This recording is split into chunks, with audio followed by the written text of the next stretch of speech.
میرے عزیزو، ہمیں خدا کے کلام کے ساتھ سیکھنا چاہیے۔ وہاں بہت سے لوگ ہیں جو منادی میں ماہر ہیں اور وہ تقریباً 2 گھنٹے یا اس سے زیادہ منادی کرتے ہیں۔ وہ پیدائش سے لے کر مکاشفہ تک منادی کر سکتے ہیں، لیکن صحیح معنوں میں کچھ بھی نہیں گزرے گا۔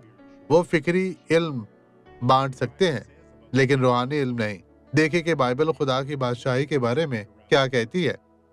ہمیں پوری دنیا میں کیسی منادی کرنی چاہیے، کیونکہ خدا کی بادشاہی باتوں پر نہیں بلکہ قدرت پر موقوف ہے۔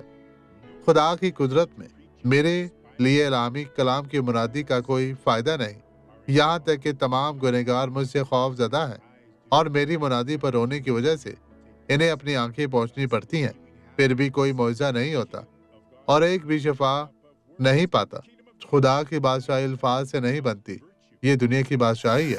آئیں دعا کریں۔ باپ، ہمیں ان لوگوں سے رہائی دے جو زیادہ سے زیادہ باتیں کرتے رہتے ہیں۔ یہ لوگ جو بار بار ایک ہی بات کی تلقین کرتے ہیں، ایک ایک کلام پر پیچھے ہٹ جاتے ہیں۔ آدھا گھنٹہ گزر جاتا ہے اور پھر بھی وہی باتیں کرتے رہتے ہیں، جو کوئی معجزہ سامنے نہیں آتا۔ خداوند، ہم تیری قدرت کو لوگوں کی منشیات سے، عصمت فروشی سے، چوری سے، جادو سے، بت پرستی سے نکالتے ہوئے اور انہیں تیری سچائی اور خوشی کی بادشاہی میں لاتے ہوئے دیکھنا چاہتے ہیں۔ یسوع کے نام میں خداوند آپ کو برکت۔